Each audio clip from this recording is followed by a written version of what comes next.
So no surprise from the text here. The title of the message is Having a Good Report of Them Which Are Without. Having a good report of them which are without. Now, I want to say right off the bat that this came from a recent situation that most people here are probably familiar with, where a pastor was called, his qualifications were called into question and all that. Now, this sermon is not about that situation. It's not about that pastor, okay? So let's try to get that out of our heads best we can and just apply it to our own life. I don't ever want to be that preacher that just takes every current situation and applies every verse and every Bible character to the situation that's going on. That's not how we read our Bible, okay? Now, if along the way of reading in our Bible, illustration comes up and something's mentioned, that's fine, but we don't want to do that. However, because of this recent situation and different verses that were thrown out there, different topics that came up, I've had 3 different people come to me in regards to the verse that says having a good report with them which are without, and asked, like, what does that actually mean? You know, and the particular question is like, well, if the world is supposed to hate us, right? The Bible says the world's going to hate us. And if the world loves evil, they love, you know, the wickedness that goes on, and they don't love Christianity, like Jesus said they're going to hate him and all this kind of stuff, well, then why would we care about what they have to report about us, you know? So that's the question that has been asked, like, what does that qualification mean? Like, in what way do we have a good report of them which are without? Okay, so that's the question that we want to address. So first of all, we're going to try to determine what this verse means, what this one section of that verse means, having a good report of them which are without. And you might already have a general idea what that is in your head, but I want to show some verses that'll help us make no mistake about what it's talking about. Okay, so let's talk about, first of all, them which are without. Who's this talking about? Who's this group of people? Them are without, like what, they don't have any things? They're without? Is that what you mean? No. It's talking about those people, you know, we're going to read all these verses and you consider, but I think it's talking about those people that are without the church. In other words, you've got inside and outside. Another word for that is without, within and without, okay? So the Bible's pretty consistent on that, but let's look at a couple things. First of all, this is all introduction right here, but first of all, these people who are without are people who are unsaved. Okay, Revelation 22. Revelation 22.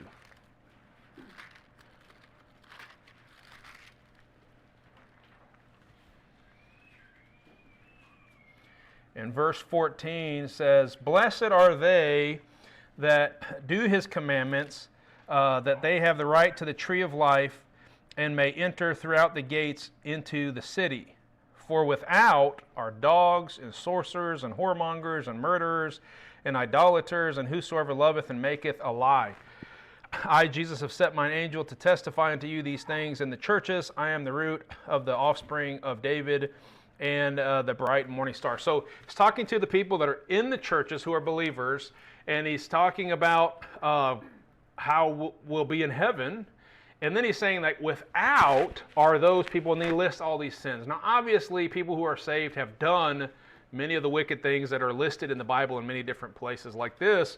But the point is that in heaven, that's not what we're known by, because we are seen with Jesus' righteousness. We're covered by his righteousness, and that's not us anymore. So when he's talking about that, that's not applying to us, even though maybe we've done some of those things. No, we're saved. We get in by Christ's righteousness, and that new man is not one of these people. Okay, so it's talking about unsaved people, though. When he says those are without, he's talking about outside of the church and outside of the being able to enter into heaven. Now, there are people that have different interpretations of that verse, but that's where that word is used, and that's my interpretation. Mark chapter 4. Mark chapter 4.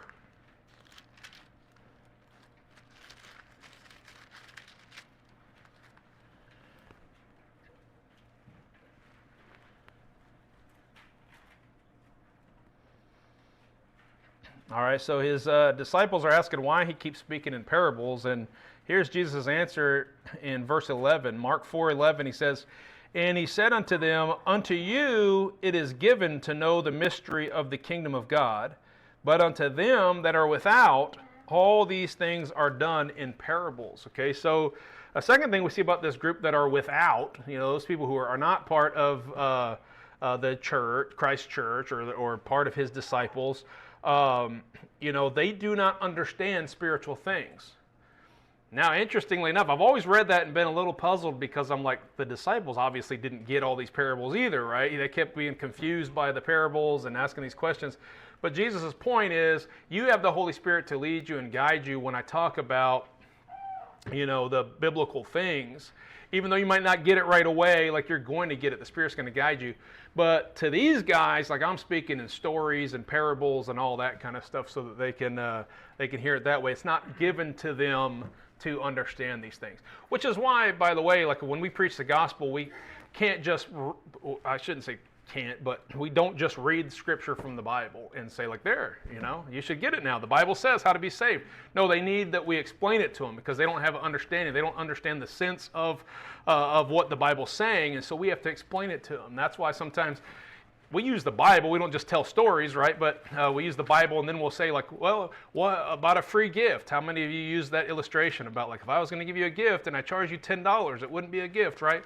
It's kind of a parable, right? So it's I think it's totally right to use parables, to use illustrations and stories. But it's almost like Jesus is saying like, hey, those people that are without, those people who are in the world, those people who aren't saved, like they don't understand these things. And so I'm telling stories and I'm doing all this, okay? So unsaved people, people without understanding of spiritual things, these are people also, we'll look at a couple passages here, but they're not concerned about our preaching within the church. Like they're not really concerned about how we judge among ourselves and about how our dealings and our business practices and stuff. They don't necessarily care about what we do in here because they're without. Okay, so we're kind of like by different. I don't want to say set of rules, but like they recognize that we're not them. And it's kind of funny. I'm kind of getting ahead of myself probably, but it's kind of funny. Most of the time when there's people arguing with each other, like online or whatever, or maybe different doctrines that they're fighting over or something, a lot of times it's like it's people who are saved. And they're fighting, and the people in the world are just like, I don't even care what you believe on that. Like, it's not important to them because we're talking about spiritual things. All they really care about is how we treat them or what we do, when we're doing business with them. They don't care what we do among each other. In fact, sometimes they're just laughing about how Christians treat each other and about how this church treats that church and stuff like that because that's not their concern, so they just sit back and laugh about it, and it's like a show to them. That's not their concern, right? Those people that are without. So let's read some verses on that. 1 Corinthians 5. 1 Corinthians 5.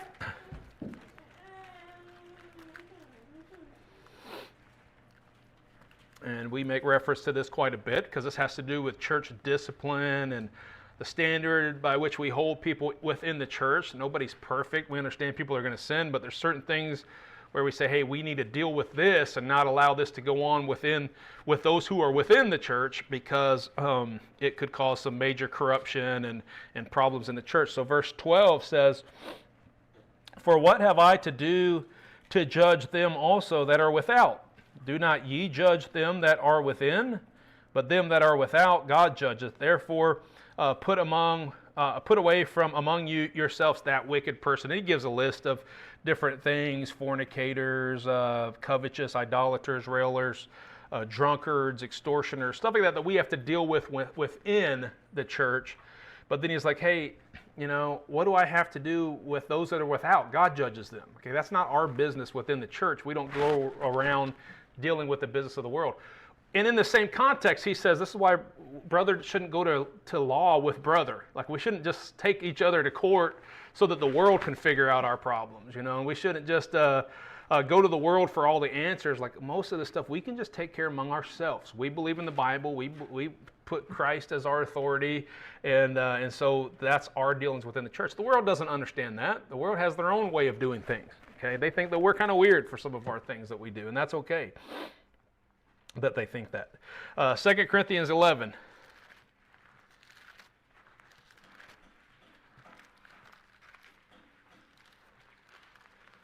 2 Corinthians 11, and verse 28. here Paul's talking about all these things that have been trials and temptations in his life.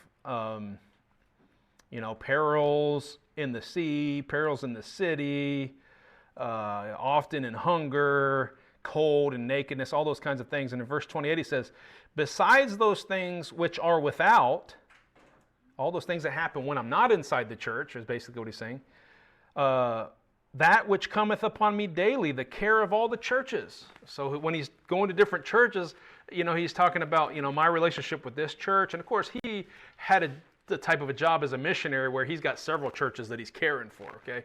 But he's like, when I'm dealing with this church, that's a whole different, category than those that are without the church, okay? So that's all these different ways. I'm just showing you where it says without is clearly talking about the unsaved people, those who aren't in the church, those who couldn't care less about most of the situations that we deal with in the church. And so again, somebody might think, well, why do we have to have a good report among them? Like, why can't we just worry about within the church and who cares what they think in the world? Well, here's why, because you're only in church a couple times a week, at most, right? But you live in the world on a daily basis. You're going to work, you're buying things, you're having business deals. You're most of your life, most of your time is spent out in the world, okay? And so they have a pretty good idea of what you look like on a regular basis. You can come to church, put on a show, put on a smile, dress nice, but the world knows how you really act, okay? That's one way to think about that, okay? So then you say, yeah, but what about a good report? They don't even know what's good. They're the world, and so they don't know the Bible. They don't love the Bible, and so how do they know what's good and what's not good? Well, first of all, we're not just talking about things that they like or don't like. Well, I like him because he doesn't ever talk bad about my sins. I like him because he dresses like the world. Those could be something that you might think the world's giving a good report, like, oh, I like him because he does this. That's not what we're talking about. Good is good and bad is bad, and the world knows, believe it or not, what's good and bad, right? They have an understanding of that. It's written on their heart. They know what they should be doing and shouldn't be doing, and that's why they get convicted when they're talking and dealing with a person who is a religious person or a holy person who loves the Lord, and they're like, oh man, I shouldn't be doing this. Now, there was a day when people would say, like, hey, pardon my language. Nowadays, people don't seem to do that anymore, but there was a day when people would do that because they know that, hey, that's not right, and this is a person who has a higher standard and doesn't do those things. And so, they would say, like, well, I've never heard that person, tell a dirty joke. I've never heard that person cuss. Like, that would be a good report, right? I'm getting ahead of myself, but all right, what is a good report? Let's look at some scriptures that talk about that. Ephesians, let's see here. Philippians 4, but actually this is a little different. It's typically not something, when you think about something that's a good report, it's not something people can gossip about, right? People usually want to talk bad about somebody. They want to bring up all the dirt on somebody. They're going to talk about all the bad things, or so that's the opposite.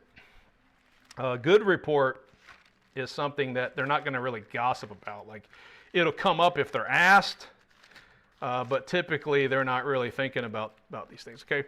So as a Christian, however, it's even probably more important that we as Christians think on the things that are of a good report, okay? So here's what it says in Philippians 4:8.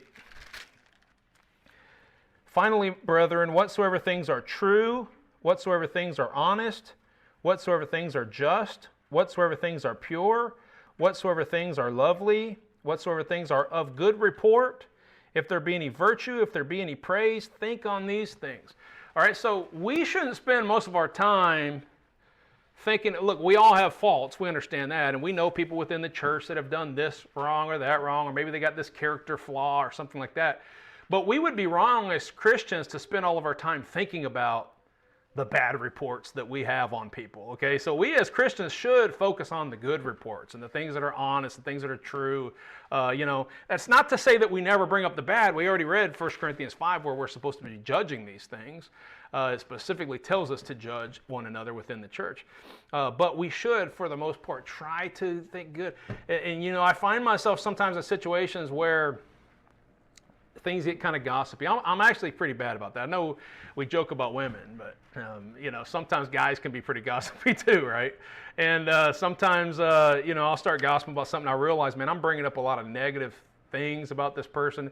And so hopefully you've caught this. If you ever caught me in that situation, I might kind of switch and start talking about some of the good things that they've done and try to get away from that, because I realize that what I'm doing is wrong there. We as Christians should be thinking more about the good than the bad. Not that we never call out sin, not that we don't ever bring these kind of things up, but just think about this, how bitter of a person you might become if all you want to think about is somebody's flaws, and all you want to think about is the bad things that happen and all that.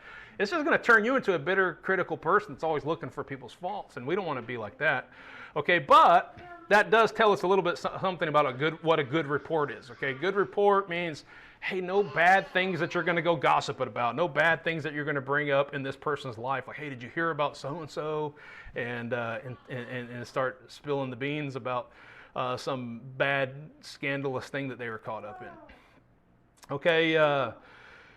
As Christians, you ever heard the phrase? I'm sure everyone in here has heard the phrase, "No news is good news," right? If they're not saying anything about you, that's probably a good thing. That's why the Bible says we should study to be quiet and to do our own business, okay? Because if you're not, if you don't just have a whole bunch of stuff that you've said or you've done or whatever, then you're just opening up yourself for people to say something about you. You know what I mean? And so we should try not to do that unless we have a responsibility to do that or something like that. But for the most time, hey, just do the work you're supposed to do, work honest, work hard, love your family, spend time with them and all that, and just kind of just stay out of trouble, because the more you get involved in that stuff, the worse it is. I remember, in fact, I didn't write it down, but what's the proverb say about, oh man, it basically is like, it's better to be quiet and thought a fool than to open your mouth and remove all doubt, or something like that. It's similar to that in the Bible, but that's where that quote comes from. But I can't remember how it goes exactly, but you can look it up. All right, it's in the Proverbs somewhere. And I remember going to school with this kid named Tavis. Actually, he ended up dying, and he got mixed up with some really bad crowds. And I still don't know much about him. I don't know much about what he believed, but I know he got hooked up with some bad guys and ultimately lost his life as a result of it. Okay, but the funny thing about that, not funny, but the interesting thing about that is maybe a year prior to that, there was a preacher because he went to the church that I went to. This was in Springfield. And there was a preacher that was talking about what a Christian should look like.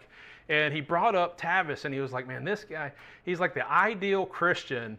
You don't ever hear much from him. If he does say something, there's always wisdom there. He's got good advice and stuff like that, but he doesn't get into trouble. He doesn't go talking all the time and causing all this strife. And for whatever reason, they just thought about Tavis as this good person.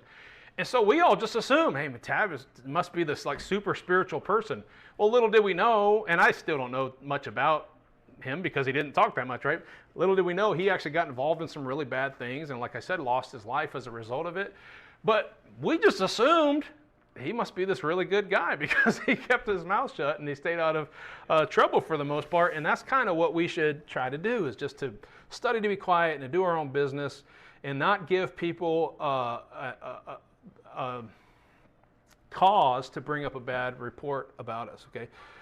All right, so good report. Now, you could say about the phrase good report, or bringing a good report on somebody, that it means vouching for them, okay? Now, we're not going to read these, but I think it's 3 John 1. You don't have to go there. We see Demetrius, okay? It says that they gave a good report about him. He has a good report among all nations. Cornelius and Ananias, it says that they had a good report among the Jews. And it basically just means like, hey, this guy right here, we're vouching for him. He's a good guy. We can give account for the fact that he's a good guy. That's a good report, okay? So if you think about who we're talking about is without, and what a good report means, then basically what we're saying is that the people that are in the world, not part of the church, not saved, not interested in spiritual things necessarily, but they're familiar with you, if they hear your name come up, they're not going to have anything bad to say about you. They can vouch, hey, yeah, that's a pretty good guy. That's a good guy. I don't believe with all his religion. I don't agree with all the things that he teaches, but he's a good guy. Like that's what we're talking about. And a good example of that is Daniel. Think about Daniel. He had a good testimony, so much so that his enemies couldn't even find anything bad to say about him. I mean, talk about his enemies, not just people in the world, but his people that hated him, and it had to do with him being a Jew and him being a believer, right? We would call them Christians now, but let me read real quick to you Daniel 6:5. It says, "Then said these men," these are Daniel's enemies, "we shall not find any occasion against this Daniel, except we find it against him concerning the law of his God." So it's like, man, the only way we can get him in trouble is if we can make it wrong for him to do something that's right, and we can, create some kind of a law so that, by him doing what we know he's going to do, serving the Lord, now we can bring up this bad report against him, and that'll get in trouble. And that's exactly what they end up doing. Okay, so now we know, again, maybe you already knew this, maybe I spent way too much time on that, but now we know from all those verses, from looking throughout the scripture, it's very consistent what it means for the world or those who are without to give you a good report. So the question for this sermon is, why is that important for pastors? Because that's within the qualifications, if you read 1 Timothy 3, is that they have a good report with them that are without. Now, why is that important? So I'm going to give you 3 points on that. Okay, number 1, the devil can use a bad report to destroy a preacher in a church. Okay, he can use a bad report and he can destroy a preacher in a church. Go back to 1 Timothy 3 again.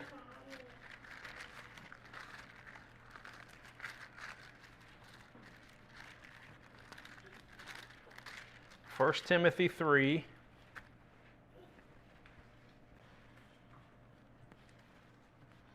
And look what it says at the end of that verse. "Moreover, he must have a good report of them which are without, lest he fall into the reproach and the snare of the devil." Now, reproach has to do with like an accusation, and snare has to do with a trap. You think about setting up snares so that you can catch an animal out in the wilderness or something like that. Okay, so Satan is setting up these traps for you, and he's just waiting for the opportunity for somebody to bring up a bad report, bring up an accusation, so now everybody has aught to say against you so that they can destroy you. That's what Satan wants. Seeketh whom he may devour, right? Satan's trying to destroy us. He wants to destroy us. And so by a pastor having a bad report with those that are without, he's just giving ammunition. He's giving an opportunity for Satan to destroy him by this snare and this reproach, okay? So we should desire that the only reproach that we might receive by the world is an unwarranted hatred for Christ. Obviously, that's out there. Jesus said you're going to be hated by all men. Like, people are going to persecute you and say all manner of evil things against you because they hate Christ. He says, if they hate me, they're going to hate you. So we know that's out there. We know that's going to happen. That doesn't mean everyone that's not saved, everyone that's out in the world is going to necessarily just try to destroy you. But there are those out there that are going to try to destroy you, and Satan's just waiting to give them ammunition so that can happen. But we want to make sure that the only reproach that we can receive has to do with something that's unwarranted. They don't have a whole bunch of things to say. In fact, I would go a step further before we read this text here. We should try our best to have such a testimony among people that are without, that if somebody accused us of doing something wicked, everybody else would be like, I don't believe you. You know what I'm saying? Not like, I believe it. I've seen this and I've seen that. They should be like, I don't think that that's true.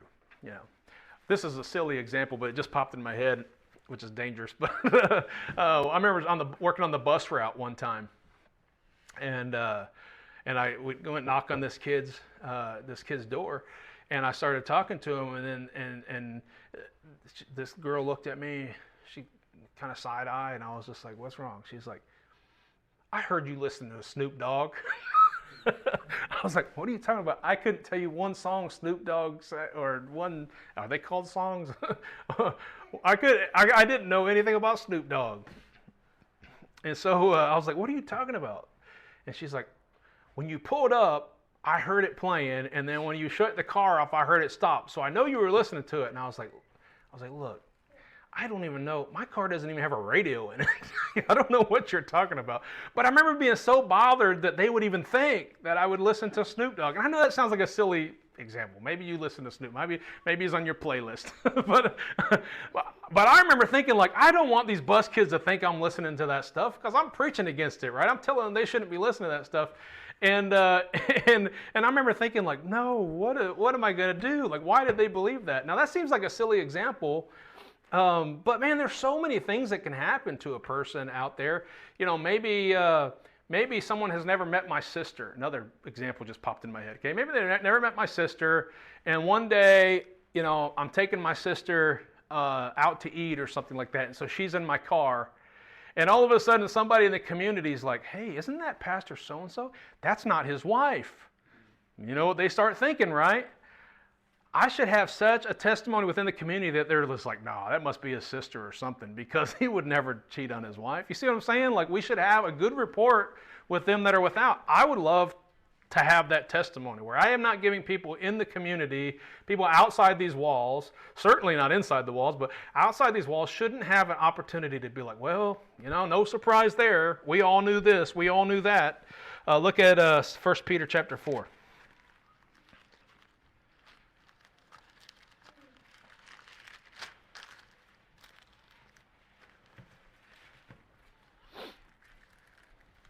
1 Peter chapter 4, verse 12.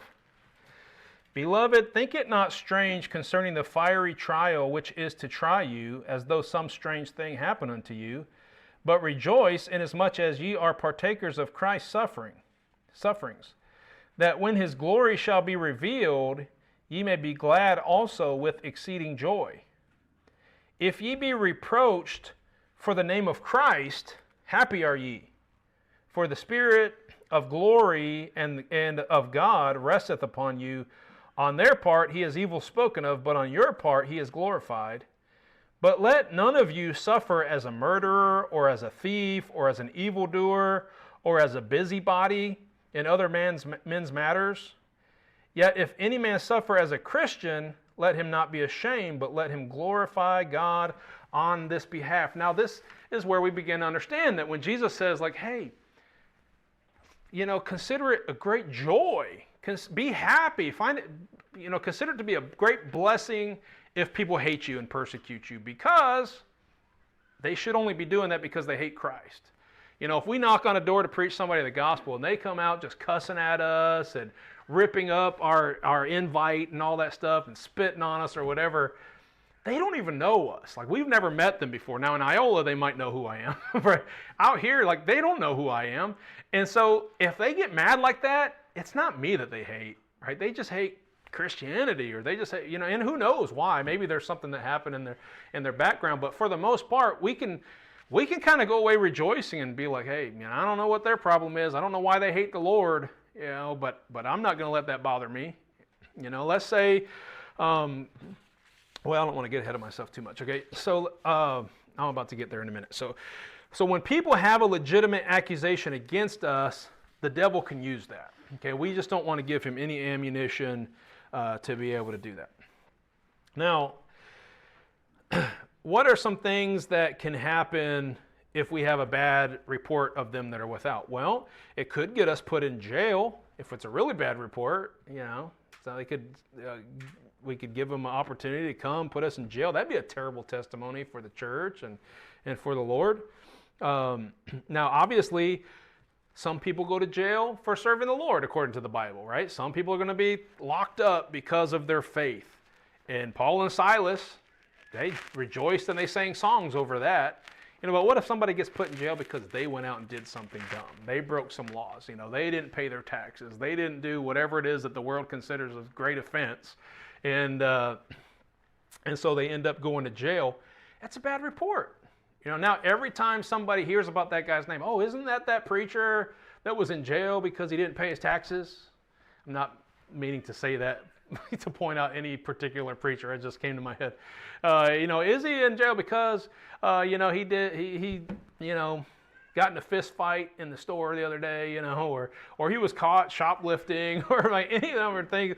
Like, you don't want that report out there. But if somebody gets put in jail because they're just serving the Lord and they didn't do anything wrong, the only evil report they can do is like, yeah, he kept preaching the gospel and everybody told him to stop and he wouldn't stop. Well, that ain't so bad. I'm not going to jail for that. Maybe the way that I did that or how I talked to people, the way I acted, like that'd be a different thing. But just because they didn't want me to preach Christ, that's not so bad. What could be bad about, or how could we be destroyed by the world having an evil report against us? Our business dealings could be forfeited. Certain accounts shut down, or people that don't want to do business with us because we got a bad reputation in the world. And you might be like, yeah, but the thing that they don't like me for was a good thing. Yeah, but don't expect the world to understand all of our dealings and all of that stuff. Like, that you're dealing with the world. They're not saved. So don't give them occasion to give you an evil report, and you won't have to not be able to do business with people in the world. We should be able to do business. They should be like, man, that guy, he's good on his word, man. If you just do whatever, he's going to make it right. He's going to, you know what I'm saying? They should want to do business with you. But Satan can destroy us if we have a bad report. He can bring a reproach upon us and a snare. How about just gossip that's spread around town? And some of it's exaggerated, some of it's lies, but sometimes it comes from a kernel of truth. Okay, I was shopping one time in I think it was Walmart. I can't. So look, we're in Iola. We don't really have like fancy stores, right? That like are very high-end, expensive stores. But I'm in Walmart and I'm talking to somebody, and or maybe I wasn't even in Walmart, but I talked to somebody who worked at Walmart, and they're like, yeah, the preacher over at so-and-so, I won't even mention what church it was. He said, yeah, I worked at Walmart, and they come in all the time. I should have stopped them right away, but I let them finish. They're like, they come in all the time, and I just don't think preachers ought to be living high on the hog. And I look at all the stuff that they put in their cart and all this kind of stuff, and I just think that they must have way too much money. Now, obviously, that's a wicked report on somebody. Like, you want preachers to just be starving and living in rags, and hey, preachers should never have any money. That'd be a terrible thing to say about somebody, right? I mean, it's a weird false report about somebody. But I don't know where it came from, and I don't know if these people actually are lovers of money and they are covetous or something like that. Hopefully not. But I sure wouldn't want any cause for somebody to say, like, man, that guy. I mean, Jesus, they called a drunkard and a glutton, right? Just because he sat down and ate with some people. So any false accusation could be out there, but we sure don't want to give occasion for this gossip to start going around town. Somebody's just there just doing shopping. They don't know that they're going to hear gossip about the pastor down the road. We don't want to give ammunition for that kind of stuff. It can destroy our ministry. It can destroy our church.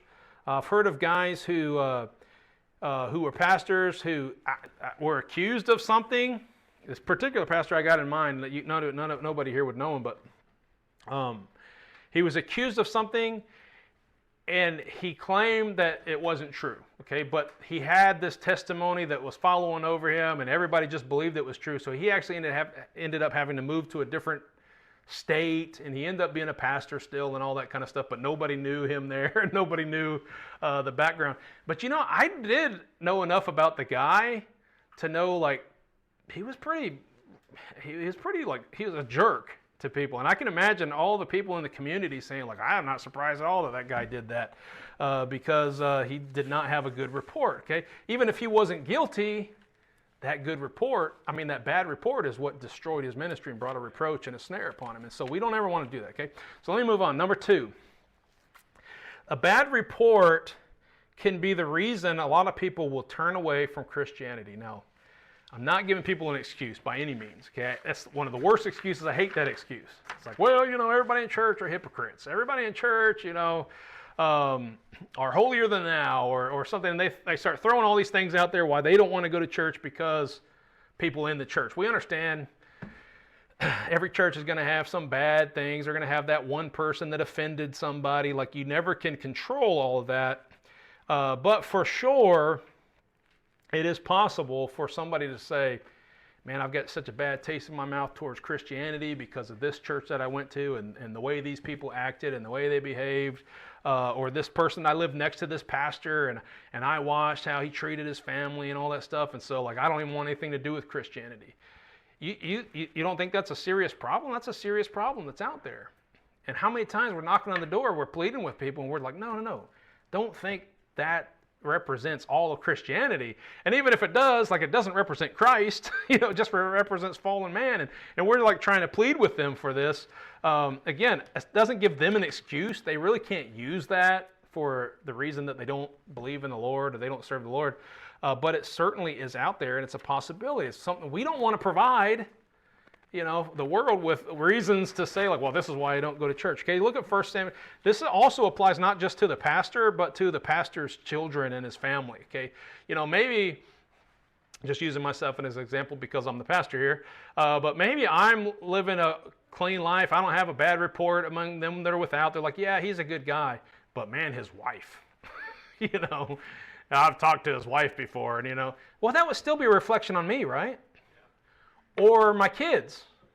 Well, that guy, he thinks he's got it all together. He thinks he's got his kids under control, but you haven't seen them, when they're at work. You haven't seen them when they're on the phone, talking to their friends, or when they're playing this game and they're communicating with other people. Like, you don't know what I know about them. Guess who that's a reflection on me, or can be?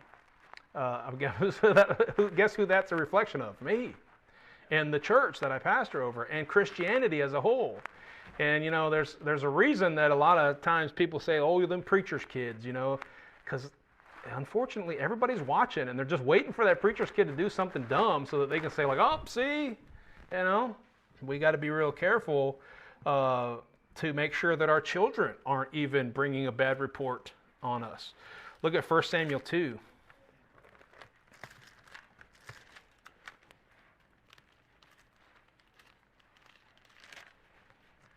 1 Samuel 2, look at verse 22.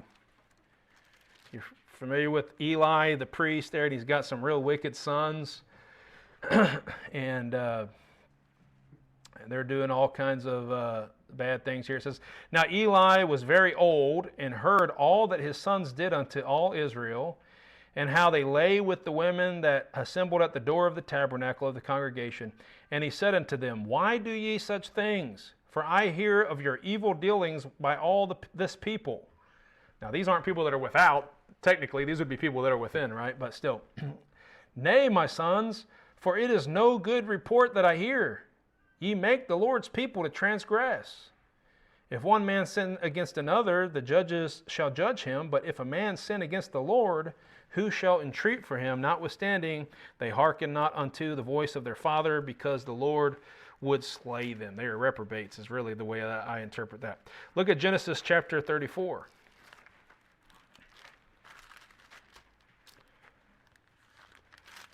Genesis 34. Now, this is a story. I actually kind of like the story. Like, it just seems like a very manly thing to do. These guys, Simeon and Levi, they what's the word I'm looking for? They get retribution for their sister Dinah, who is defiled. Although I think she had a part in it, but still. And so Simeon and Levi, they go out and they trick the people, and they end up making eunuchs out of them. I guess not really.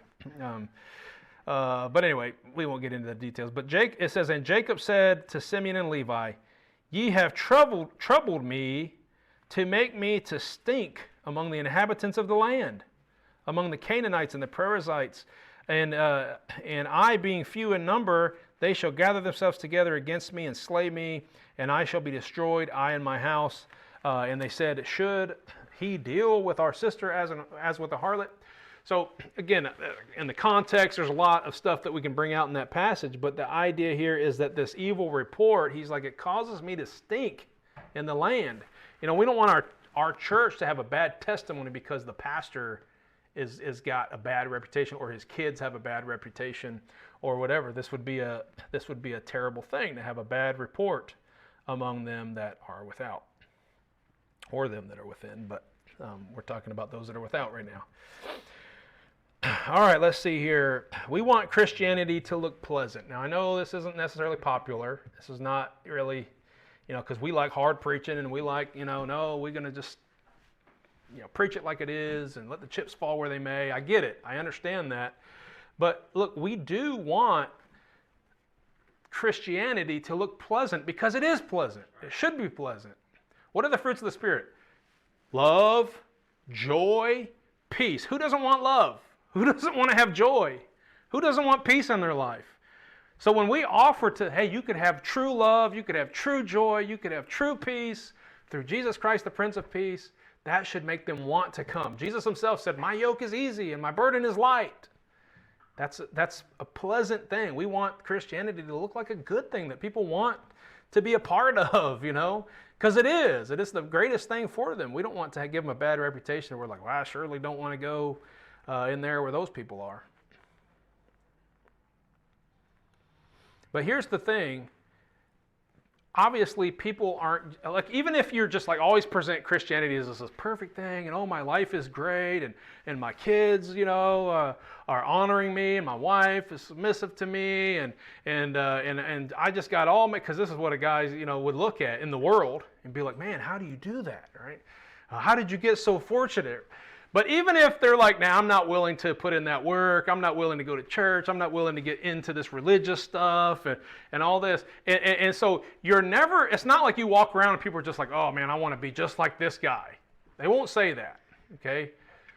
But if you're the type of person that doesn't have an evil report for them to bring them upon you, then you know what's probably going to happen. At some point in their life's going to get messed up. Wife's leaving them. The kids are doing whatever. Maybe the kids stole from them. Like I hear that kind of story sometimes, and all these kinds of things. Guess who they're going to come looking for?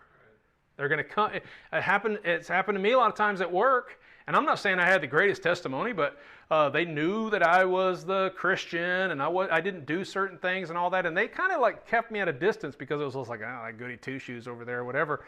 But you know what happened? So many times somebody would like wait, till they got a little break and nobody's looking because they don't want to see them getting close to the Christian, right? And then they're just like, hey, can I ask you a question? You know what I mean? You know why? Because they know there's something inviting, there's something pleasing about the gospel that you believe in and about the Jesus that you believe in. They're just not ready to receive it yet, but they know where to find it whenever they're looking. You see what I'm saying? And that's the way we as Christians should be with the world that's without. Now look, we could get kind of harsh inside the church with our preaching and holding people accountable and saying, hey, you need to do right, you need to stop living this way, and maybe even sometimes have to discipline somebody, kick them out of the church or whatever. That could go on inside the church for sure, But people outside the world who aren't saved and don't understand spiritual things and all that, here's all they want to know. Is he going to treat me right? Is he going to do me right, or is he going to do me wrong? I remember a particular preacher came into town, right? And a lot of people came to go visit that preacher. I'm trying really hard not to be specific, okay, on some things. But anyway, and I remember this lady looking him in the eye and said, are you the real deal? That stuck with me all these years. She's like, are you the real deal? No idea what she meant. But you know what? There's a lot of people out there that are asking that question. Whatever it means, are you the real deal? They're wondering, like, how long before I'm going to find out this person's going to let me down? How long before I'm going to find out? Well, obviously, we all will let you down at some point. Every human's going to let you down at some point. Your focus needs to be on the Lord.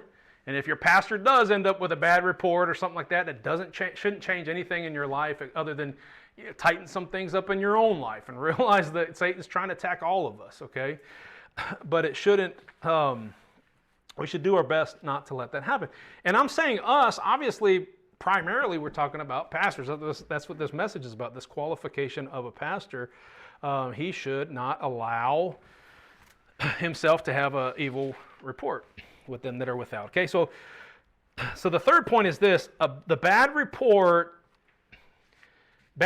from the world are indications. This is kind of a long sentence, sorry.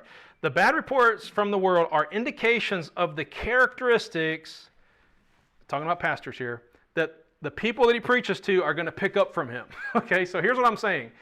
If I've got a reputation of, hey, whenever I'm out in the world, let's just say I'm sloppy, okay? Because that's something I get accused of sometimes, even at home. Like, why didn't you dress up a little nicer to go out in public, right? But if I'm just constantly sloppy, and that's the reputation I have out in the world, like, man, that preacher, like, he's just always sloppy, never dresses up nice, like, well, probably in time, that's what you can expect out of the people that I'm preaching to. Now, that's just such a minor thing, right? How I dress out in the world. That's just a minor thing, but I'm using that as an illustration for something much, much bigger. Like, if I'm in here cussing and being mean to people and all this kind of stuff, guess what? If I have that reputation from people that are without, that I'm like that, guess what? I can expect that all the people out here are going to go out in the world and do the same thing because I haven't taught them any differently.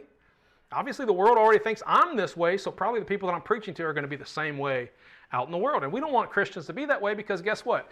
The pastor's not the only one that's supposed to have a good report of them that are without. All of you are supposed to have a good report of them that are without. If you're saved, this is what all of us do, and that's why the pastor needs to have that good report so that he can teach other people to have the good report. Let's look at a couple verses here. Colossians 4. I'm winding down, I promise. Colossians 4.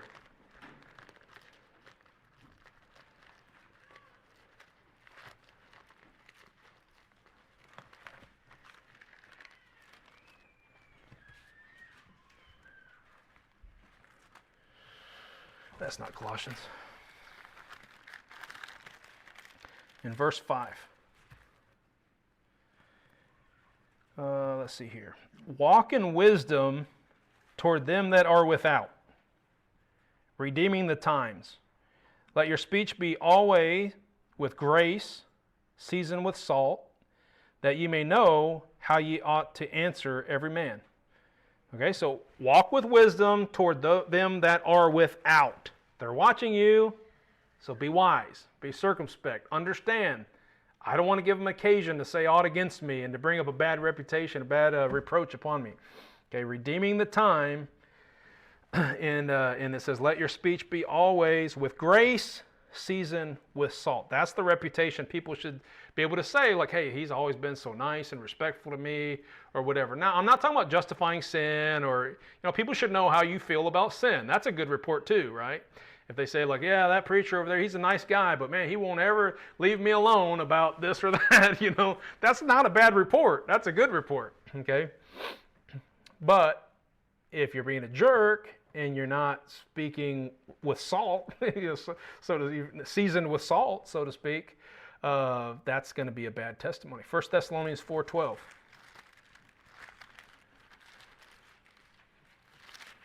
1 Thessalonians 4:12.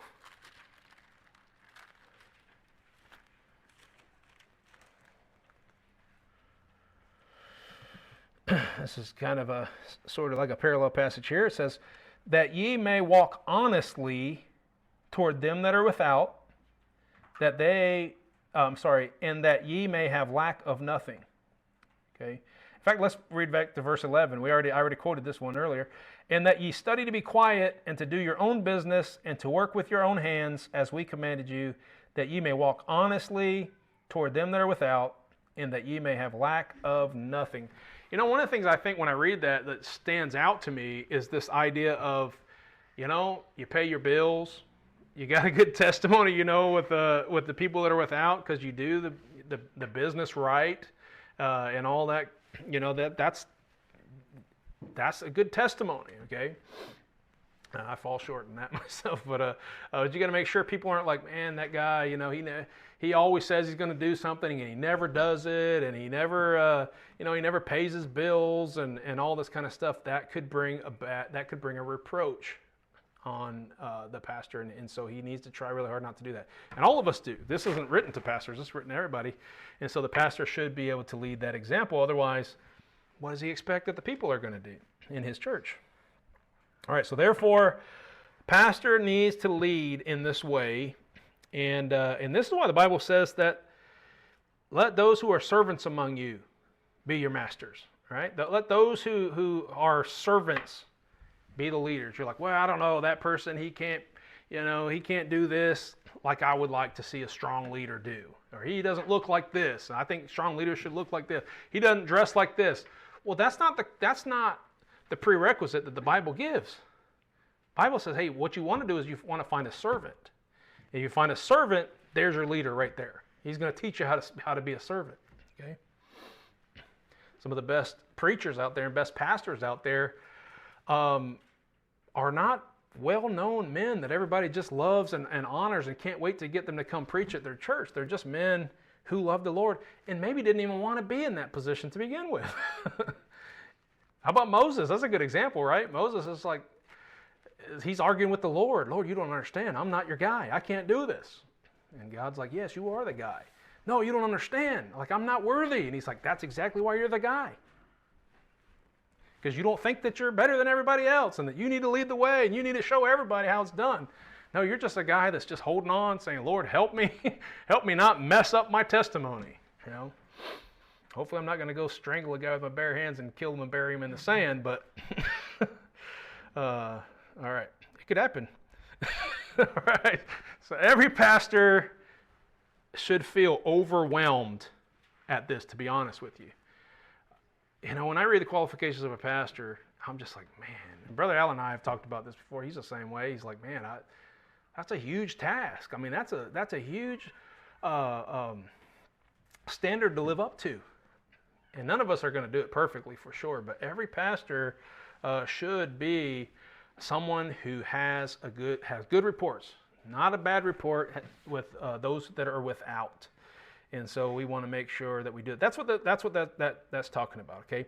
But remember this, not only should every pastor feel overwhelmed about the responsibility to lead this example and to show this to people, but every person needs to be seeking to have that in their own life, okay? Don't just think like, well, the pastor needs to have these qualifications, but he's the pastor, but I don't have to. No, the very reason that the pastor has to have these qualifications is so that he can teach you to do that. And you don't have an excuse, right? No, because it's not like no one's ever showed you how to do it. And that is the job of the pastor, okay? Let's go to Lord in prayer. Father, thank you for your word. Thank you for the great privilege we have to be able to open up your word and to have it read to us, have it preached to us. Thank you for the great opportunity I have to be able to preach it and to be a pastor, Lord. And for sure, I know that I fall short and I have so many faults and so many things that I feel they do hinder me from being a better pastor. But Lord, I pray that you'll help me. In spite of all the shortcomings, Lord, that you'll help me to maintain a good testimony with those that are without, so that word won't get around about me being somebody who does not look like a Christian or does not set the example that we all know the Holy Spirit would have me to demonstrate. And so I pray, Lord, for my own self in that way. I pray for Brother Allen as he prepares to be in this position and to do that. And then I pray, Lord, for everybody in the church who's trying to live up to that standard as well, that you'll help all of us learn how to live the way that we ought in the world, and then love one another the way that we ought in the church. In Jesus' name I pray, amen. All right, get out your song books.